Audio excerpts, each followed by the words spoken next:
The Day the Ear Fell Off, Chapter 12. A load of useless ideas. Copper Pie spoke first. It's easy. We storm the alley with guns. I've got 4. A spud gun, a cap gun, a water pistol and a cowboy gun with a holster that doesn't do anything but looks good. B and I said, no. Same, said 50. We can't do that, said Jono. It'll start a war. Copper Pie's eyes lit up. We could scare them though, couldn't we, said B. We could wear balaclavas and run down the alley shouting. That would scare me. And me, I said. I'd be scared wearing a balaclava. Same, said 50. And I don't look good in hats. They squash my hair. You're all wimps, said Copper Pie. But he didn't mean it. I don't think. Really, we should tell the head and leave it to her to sort it out, I said. Everyone groaned. The alley is not school property. She wouldn't do anything, said B. So, apart from storming them, which is unlikely to work, we've got no ideas, said 50, nicely summing up the situation. There was a pause while we all had a think, or pretended to anyway. I was concentrating really hard on a solution that would make Tribe look good rather than evil. I hoped the others were too, except Copper Pie, who can't think nice. Because we'd given ourselves a label, I felt we had to live up to it. A gang could wear balaclavas and all that, but not Tribe. Why do you think they do it? Asked 50. More silence. 50 said it again. Those girls in the alley, why do you think they stop everyone and tease them? I shrugged to show I wasn't deaf, just didn't have an answer. Because they can, said Jono.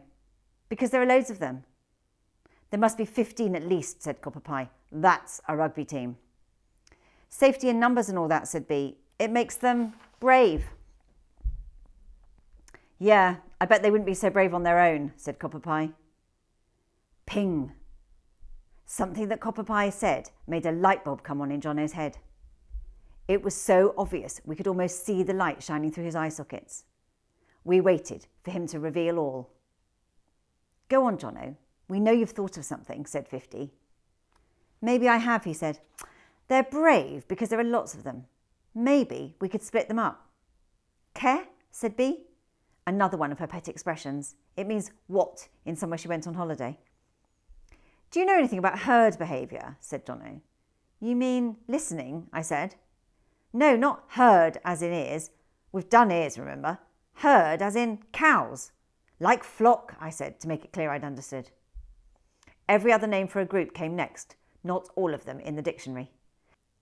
My favourites were a crash of rhinoceroses, a murder of crows, a scrum of Copper Pies, made up by 50, a general knowledge of Jono's, a library of Keenas, also made up by 50, a bossiness of B's, and a runt of 50s, both anonymous.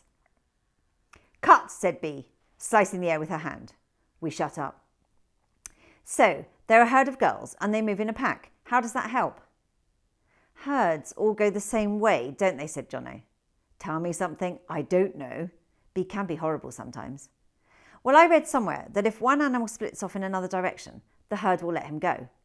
But if 2 animals bolt, the herd assumes there's a good reason for it, like a predator they can't see, and they all follow. Thrilling, said B, hands on hips now. But we're dealing with girls, not sheep, cows or wildebeest, and there are no predators. I butted in. Apes and humans are 98% the same. So what you're saying is that we're all sheep, said 50. Yes, most people are sheep because they like following, not leading, said Jono. He was quite excited by his idea, but he was the only one. What's this biology lesson got to do with the alley? Snapped Copper Pie, who was chucking a scrumpled up pork pie wrapper against my window and trying to catch it. Well, if we could get 2 of the girls to run off, then the others should follow, and we could take their place, said Jono. If we could work out how to get 2 of them to run, we could get all of them to run, said B. Forget it. So we're back to weapons, said you-know-who. No, said B. You can't walk down an alley and take pot shots at strangers. Even if you're only firing spuds, we'd be arrested. Well, what's your big idea then, bossy? Said Copper Pie.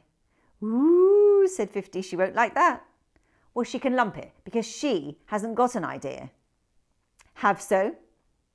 B obviously hadn't got an idea, but was desperately trying to think of one. We waited.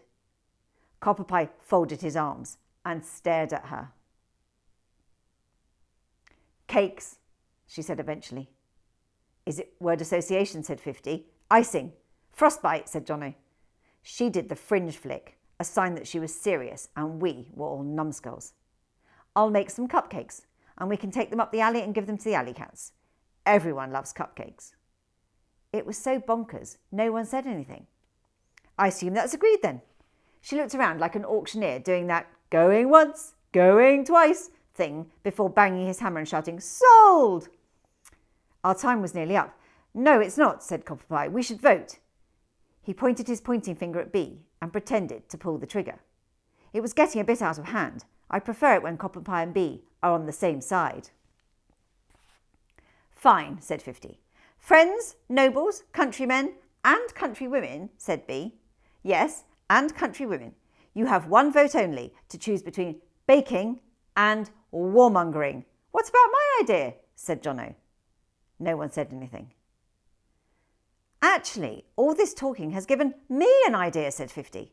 Let's talk to them. Let's go down the alley together and introduce ourselves to the cats. It's much harder to be rude to someone who's nice to you. I'm bored with this, said B. We've got 4 ideas. Let's vote. Hang on. What about you, Keena? What's your idea? Said 50. Great. Put me on the spot, why don't you?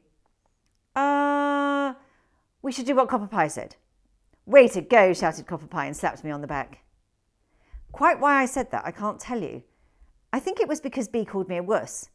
I was fed up with being the one who has to be persuaded into everything. I wanted to be daring for a change, and opting for cupcakes was hardly daring. Are you sure, Keena? Said B. See, she didn't believe me. I shrugged my shoulders. Copper Pie thumps me again. It would have been less painful if he'd just said, thanks. 2 votes for warmongering then, he said. What had I done? If everyone else voted for their own idea, we would win. B stared hard at Jono. She moved her lips, but his mouth spoke. Cakes, it said. How did she do that? 2 votes for cakes, said B. 2 for war, she grinned.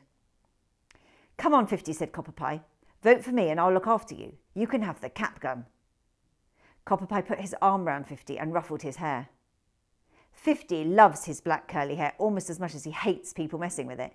He growled and Copper Pie jumped away, pretending to be scared. They liked fooling around. Nope, I'm voting for myself, said 50. I know, said Jono. How about we do all 3? That's nuts. We can't attack them, talk to them and eat cakes with them at the same time, said 50. We could. It doesn't matter if it's cakes, chat or squirting with water and bombarding with potatoes, as long as it stops them singing songs about us. He's got a point. B looked round at the rest of us. Sounds good to me, said Copper Pie. I'll be a good team player and follow Captain Jono's orders. He saluted at Jono and stamped his foot. Me too, I said, glad that I wasn't going to be sent down the alley waving a cowboy gun with only Copper the Maniac Pie by my side. Same, said 50. Since when have I been captain? Said Jono. Since when has there even been a captain? He looked really cross. We all looked at each other. We'd obviously done something wrong, but weren't sure what. He carried on. I thought all tribers were equal. That's what you said, Keena. There was a delay in my brain transmitters, so 50 spoke for me. I think Copper Pie just called you captain because you're the one who has good ideas. No, I'm not, Jono shook his head. My idea about hers was rubbish. B said so. I'm sure the others felt every bit as confused as I did.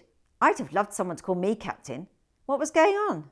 Well, it was rubbish, but your idea to put everything together isn't, said B. It's clever. You don't get it, do you, said Jono. Firstly, it's no good having ideas if you don't have anyone else to have them with. Secondly, ideas just pop up. Anyone can have them. I only had my idea because you all had yours. Thirdly, you don't know me. You only met me 4 days ago. You don't know that without you, I wouldn't dare to do anything. He looked a bit odd. Not Jono-like at all. Smaller. But you invaded our territory and didn't budge, even when we all stood against you. You dared to do that, said 50. Only because I had to. His bottom lip was sticking out a tiny bit. Flo's does that when she doesn't get her own way. And so does 50's sometimes. What do you mean, said Copper Pie. Let's just say I wouldn't recommend moving to a new school when everyone's already made friends. The only kids who ever want to be friends with a new boy are the weirdos who've never had a friend because they're seriously strange.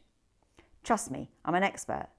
So, you either stick it out on your own and wait for someone to notice you're human, or you do it my way. Work out which of the kids couldn't care less whether there's a new kid or not because they've already got friends. They're the normal ones. That's why I chose you, because you didn't need any more friends. It was quite hard to follow. He chose to be friends with the people who didn't want to be friends with him because the ones who want to be friends with the new boy are saddos with no friends. I worked it out just in time to hear the last bit of Jono's speech.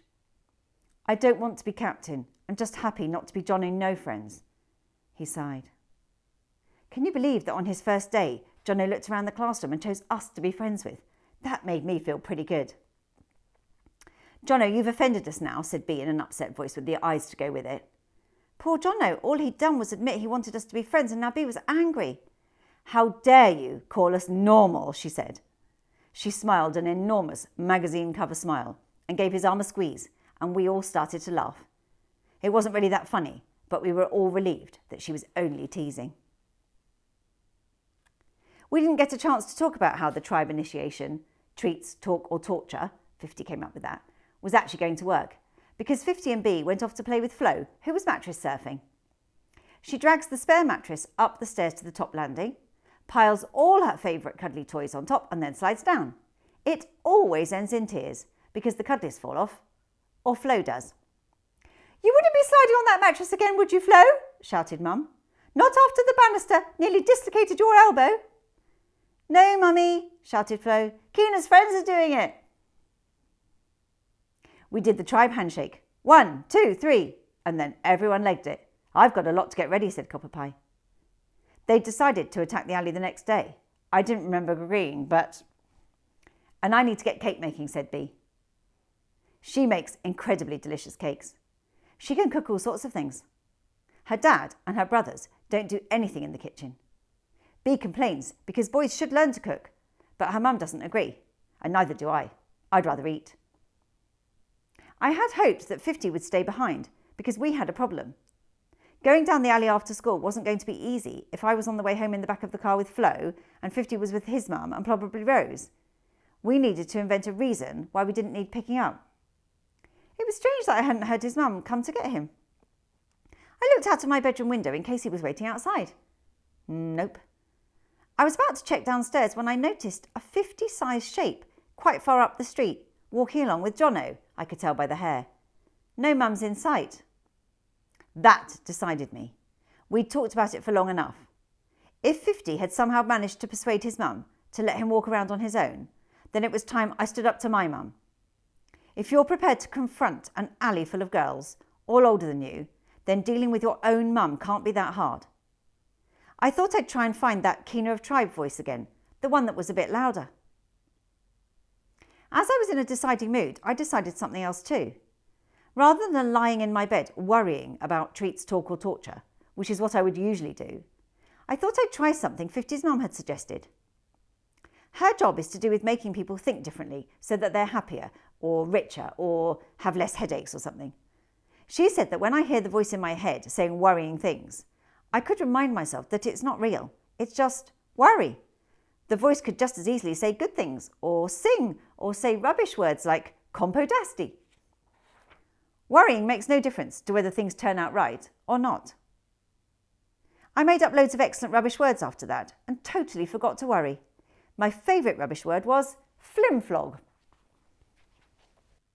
Thanks for listening. See you next time.